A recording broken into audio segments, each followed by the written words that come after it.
Good afternoon, parents, and welcome to today's Parent Guardian webinar on academic advising and 6-week check-in. Today, joining us, we have Will Johnson, Associate Dean of Students, and we also have Colby Lemieux, Associate Director in Academic Success and Retention in the Academic and Career Development Center. So they're going to be going over a few different things that's important for you and your students to know at this first important checkpoint of the semester. So I'll pass it off to Colby and Will. Excellent. Thank you so much for joining us today. We have a brief agenda for you. Today we're going to be covering what it means to be at this 6-week point. I'm going to give you a little bit of an overview about the Academic and Career Development Center and the services and resources offered there for your students. We're going to discuss FERPA and what that means for you as guardians and parents, as well as for your student and their rights. Will then chat a little bit about the first 6 weeks as well as the first year experience. So we'll get started.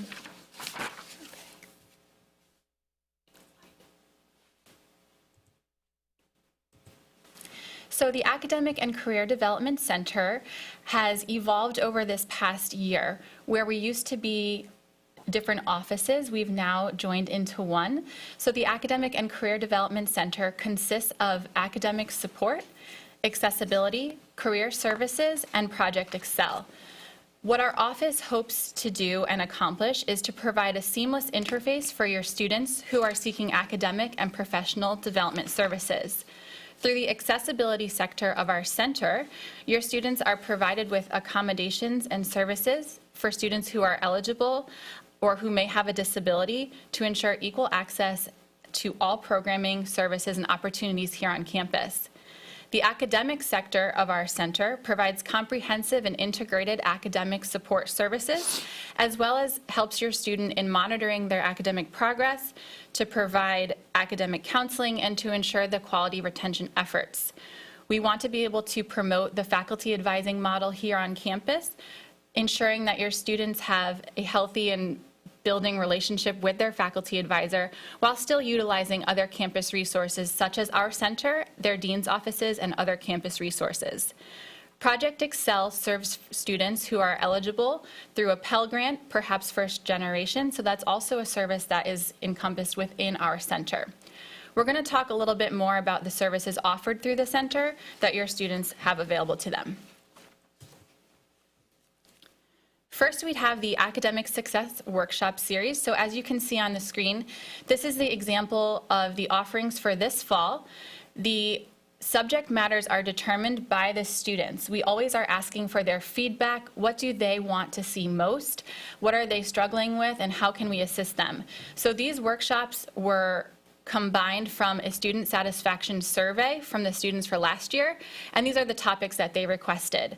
So as you can see, we've already hosted a few, including Hop on the Syllabus. That's navigating a college syllabus. What does that look like if it's 1 page or if it's 7 pages? How assistive technology can help your students learning in the classroom, working smarter, not harder with assistive technology.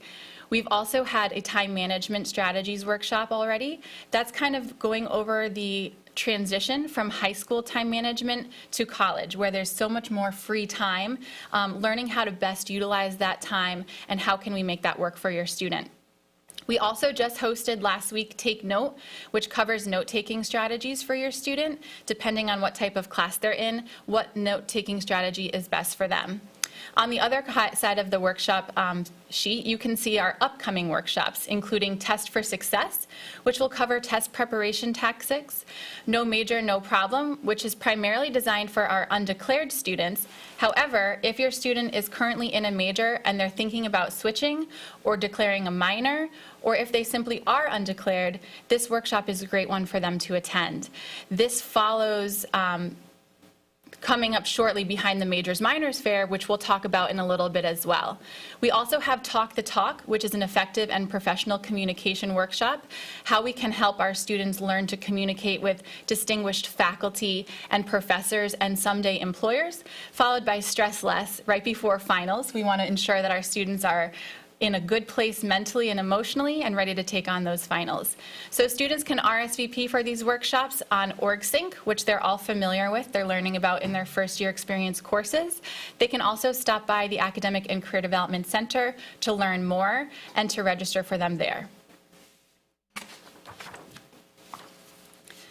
The center also houses the Academic Support and Peer Tutoring Program. As you can see in the lower part of the screen, this is our Fall 2016 peer tutoring sessions. These sessions are determined by student demand. So you can see that the subjects offered do cross all disciplines.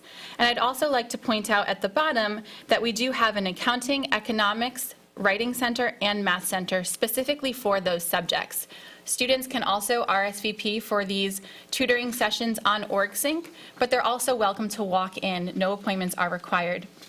In addition to our peer tutoring session, we also have the library research support, the math center, as I mentioned, along with the writing center, Project Excel, and athletics, who also help support our students with tutoring efforts. Academic advising at Fairfield University is a very holistic and developmental model. Starting, as you can see, with academic advising in the middle, all 5 of these bubbles are here to help support your students. So the faculty advisor is specifically assigned to your student based on their major. For example, if your student was a communication major, they would be assigned a communication faculty advisor to assist with the sequencing of courses and to ensure degree completion. If your student is undeclared, you might be wondering, well, what kind of advisor are they going to be assigned to? Undeclared students will be assigned faculty advisors who specialize in working with undeclared students. Students can also utilize the Academic and Career Development Center for supplemental advising. We do serve all 4 years of students as well as all 4 schools. Students can also obtain additional support and information from specific department chairs.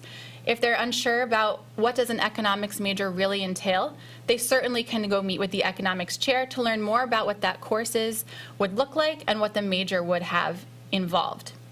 Peer Academic Advisors is an initiative that we also have on campus to help with your students. We sometimes find that students just need a little, peer support, working with someone who's more in their age group to kind of say, hey, you've been here before, can you kind of show me the ropes? How might that look for me? We also have our assistant and associate deans of each school and college there to support your students. These meetings, we can discuss the university core curriculum, the various school program requirements, pre-professional programs, whether that be pre-med, pre-health, pre-law, cross-school collaboration. So if your student is in the Dolan School of Business but is interested in a communication major in the College of Arts and Sciences, how can we make that work and what would that look like? We also use student support with degree works and degree evaluation, which your student has access to 24 hours a day. That really is a very segmented tool that shows your student what has been completed, what is in progress, and what still has left to be fulfilled. As I mentioned, the supplemental support that your students have access to are the Academic and Career Development Center, the Academic Dean's offices, and if your students are interested in studying abroad, we have a study abroad office that can go over those requirements as well.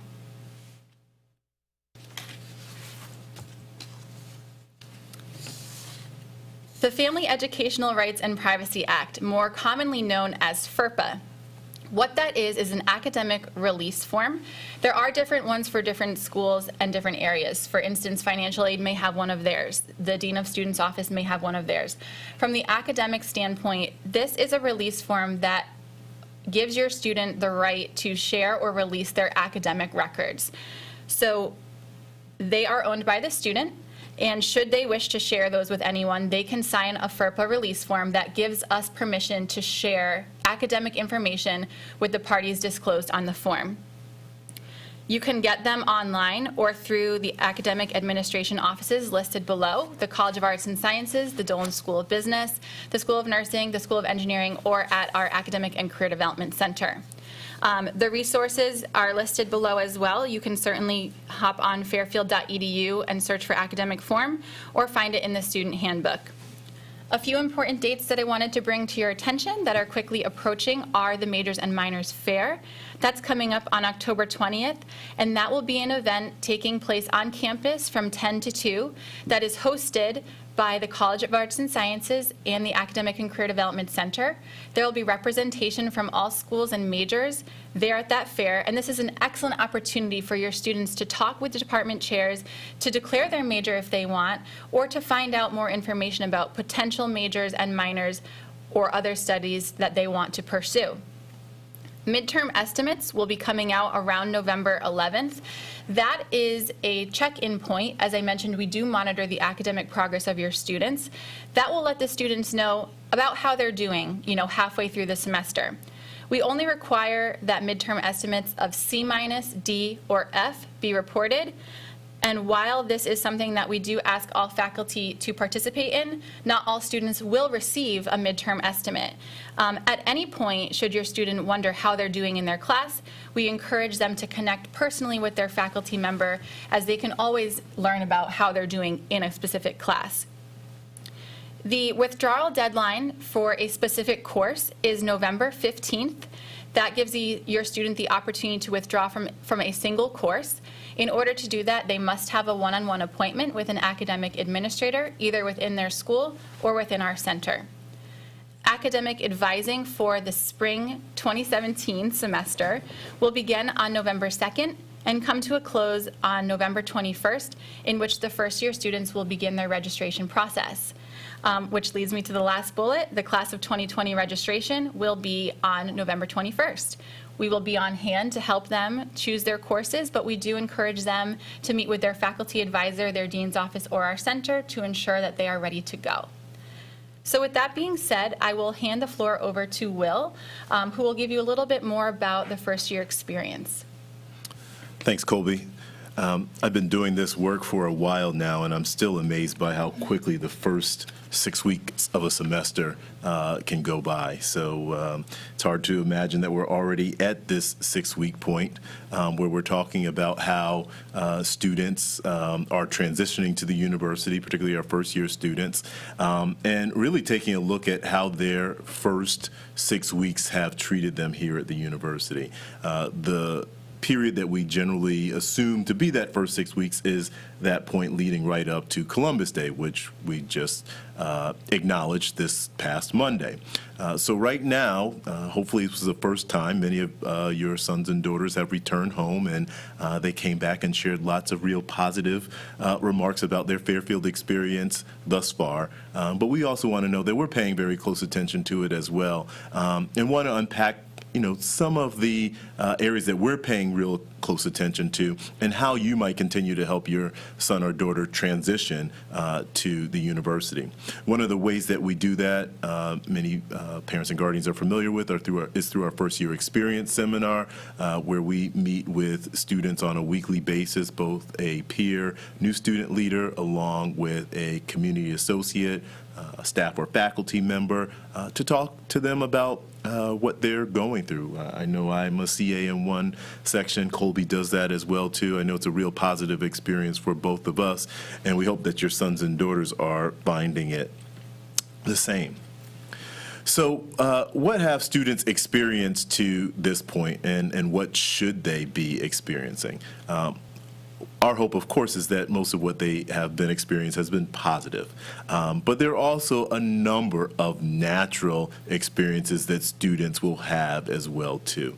We often talk about the homesickness. I think it's just quite natural. We know it's quite natural for students who are leaving home, to miss their family, to miss their friends, to miss that community or network that they've gotten to know so well over the first 18 years of their lives. But what a tremendous opportunity it is to come to this new environment of Fairfield University, where they can begin to create some of those same connections, some of those same kinds of networks moving forward for the rest of their lives. So certainly you may find that your sons and daughters are experiencing a sense of independence.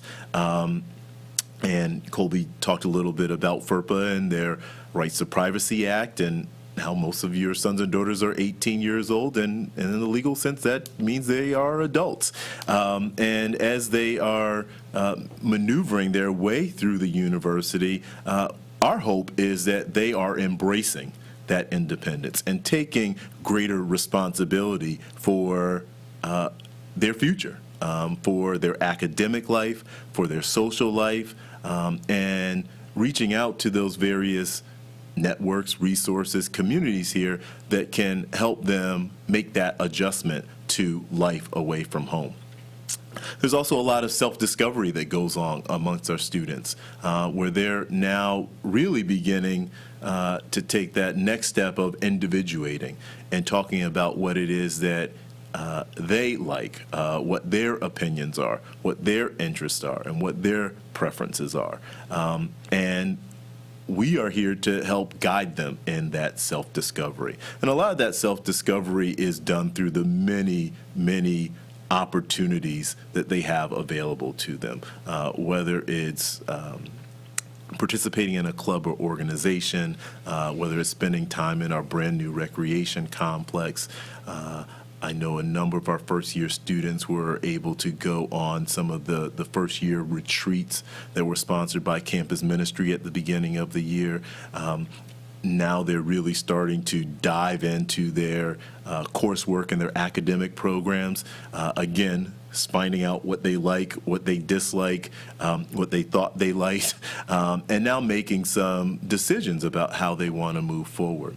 And all of that's a matter of speaking about how do you navigate through the college system. The college system is certainly different than what they may have experienced through high school. There is a lot less of people telling them what to do, and more people are certainly guiding them and at times telling them what they should not be doing. But all of that is part of the experience. All of that's part of learning to understand what opportunities are available to them within the college system, and how they can take the most advantage of that. The biggest challenge I think that students face certainly is balancing both what Colby has already talked about in the academics and what I'm speaking about, which is more the student life and social elements of it. And that can bring upon a student a lot of different feelings. Students at times have experienced depression and anxiety. We've certainly noticed that some of those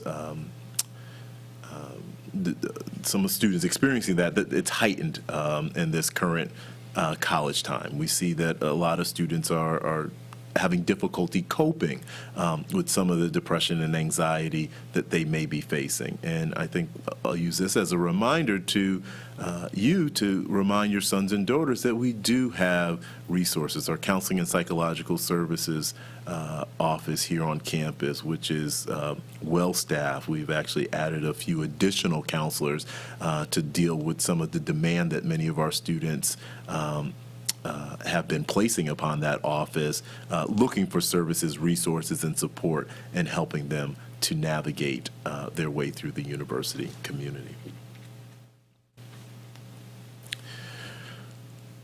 So certainly one of the first challenges that students have to make is developing that social circle. Finding out, well, who are going to be my peers and my friends for the foreseeable future.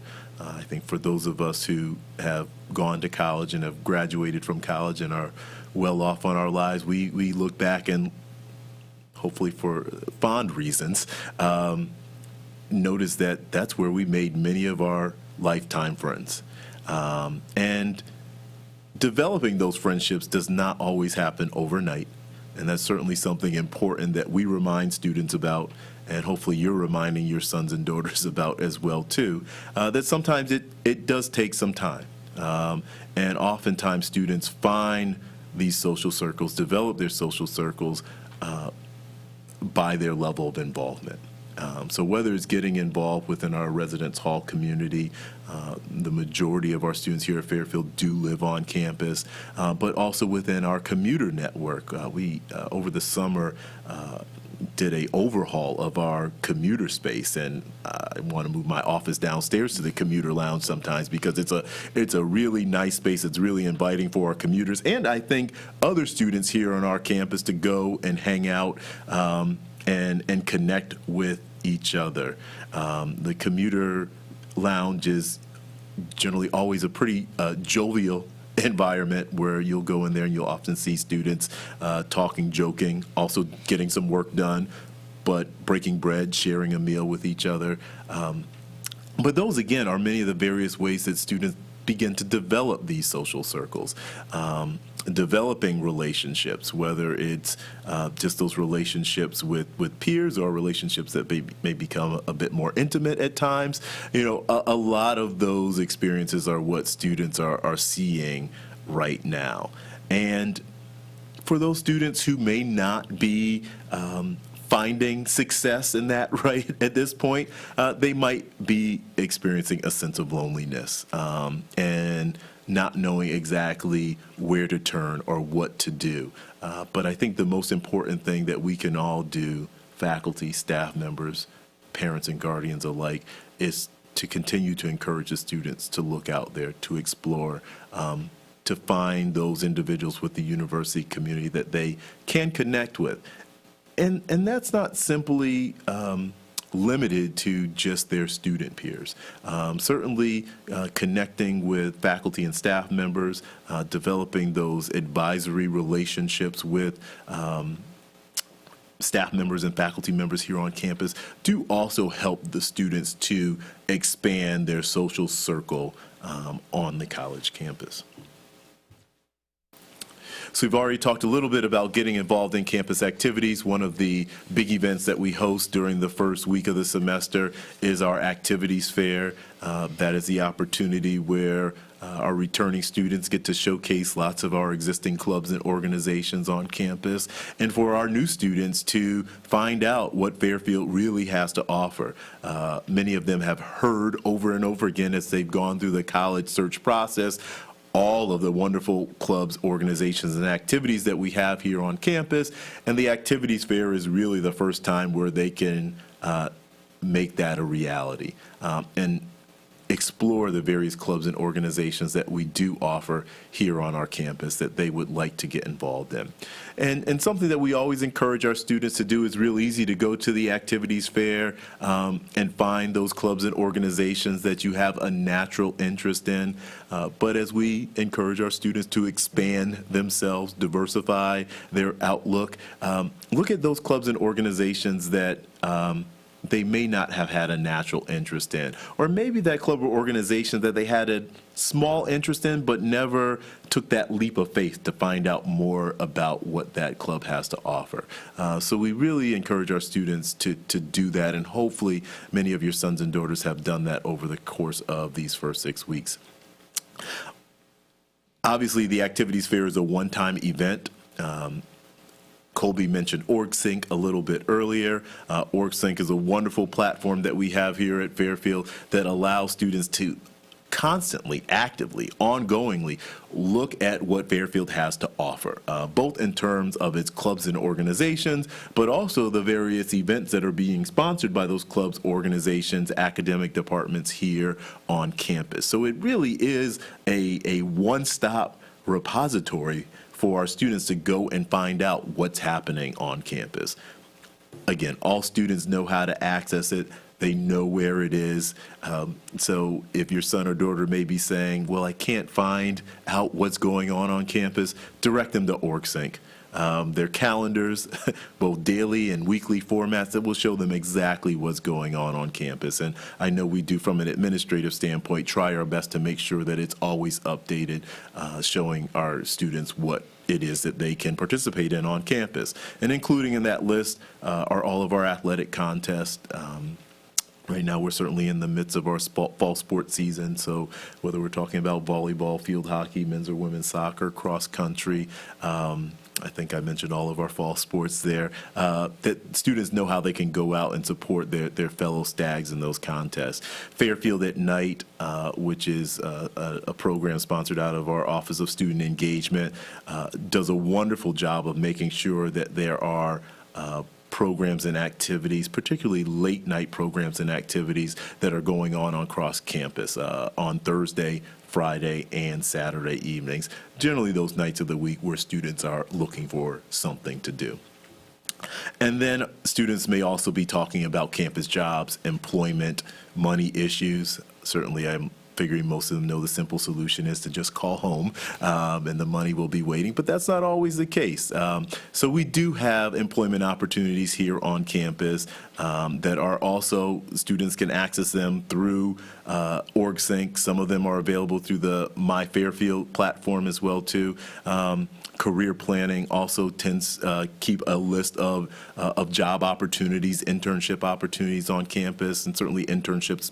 Probably a little bit too early to talk about those practically for our first-year students, but for them to go and get a sense of what opportunities are ahead of them is something that we always advise. We always encourage our students to try their best to be ahead of the curve so they know what's coming to them and know how to respond appropriately when those opportunities do present themselves.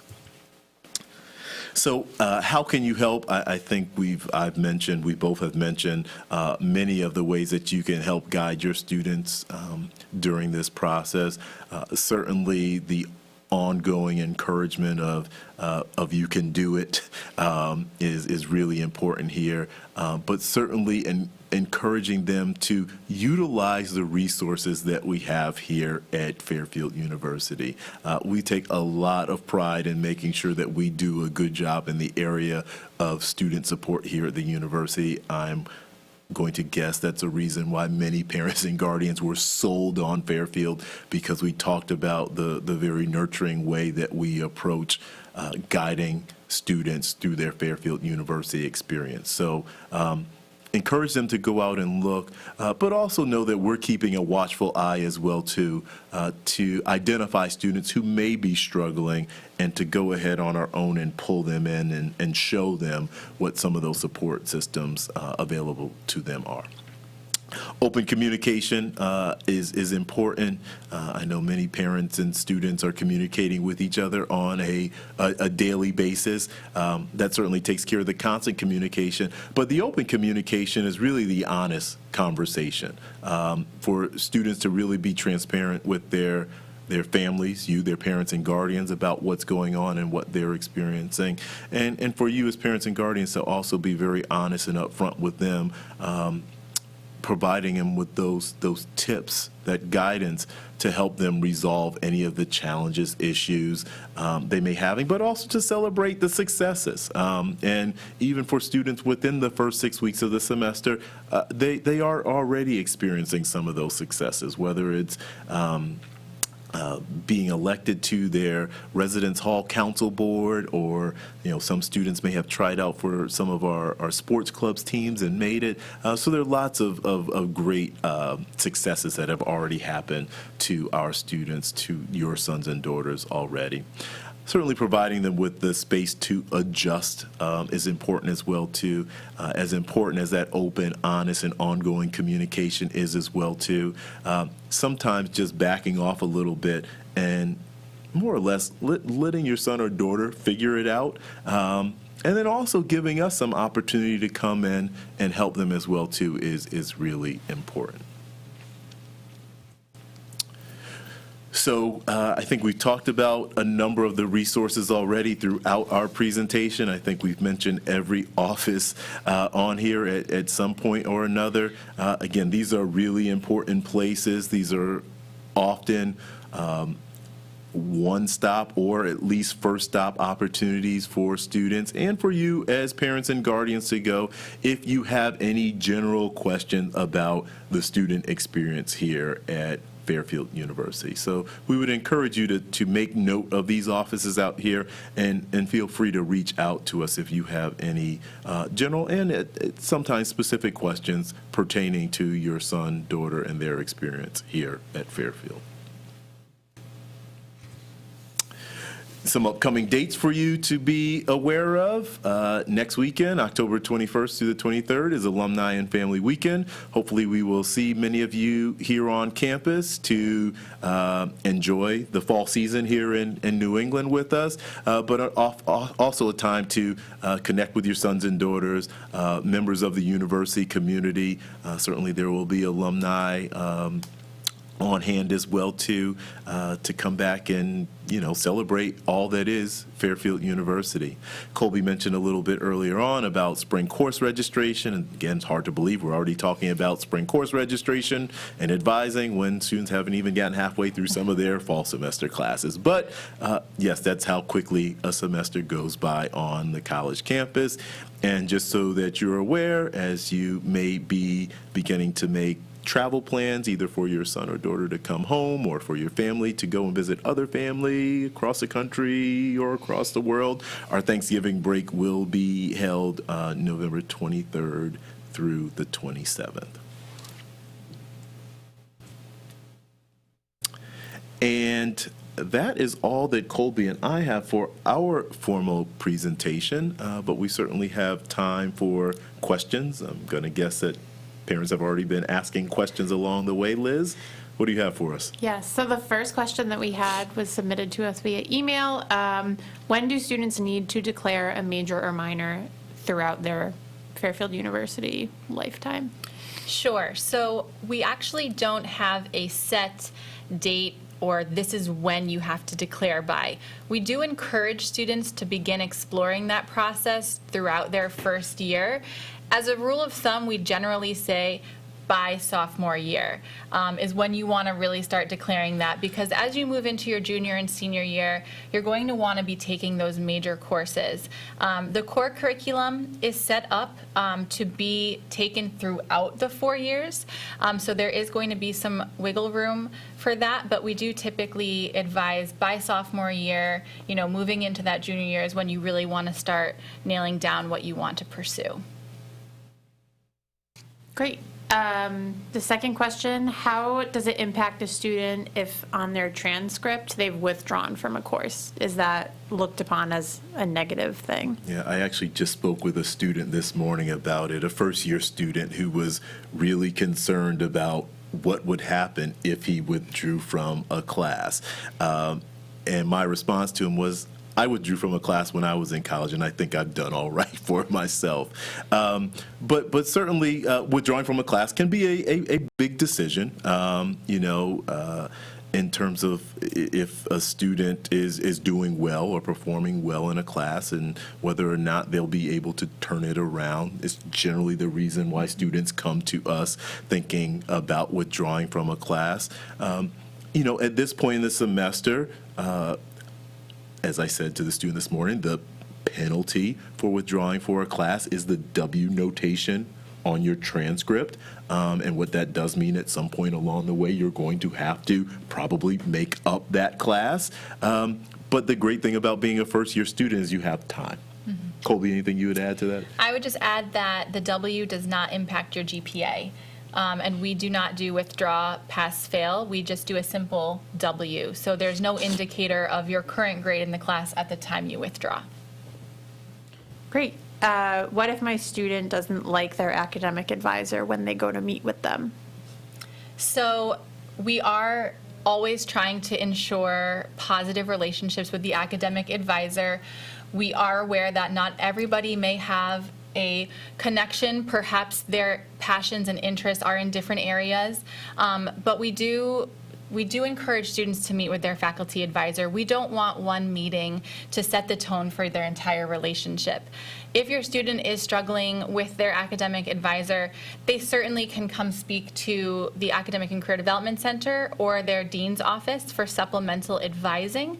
And do know that if your student does change their major or their area of study, they will then be assigned a new academic advisor within that field. If this is a issue or something that we're discussing where it's in your student's field, those conversations can certainly be had with the department chair as well, as we always want to ensure a comfortable and professional relationship between students and advisors. Great. One parent asked, is it too late for my son to join a club or a sports team as far as engagement and involvement goes? Yeah, I like to say that it's never too late for that. I think our clubs and organizations are always looking for new members and are certainly ready and willing to accept new members along the way.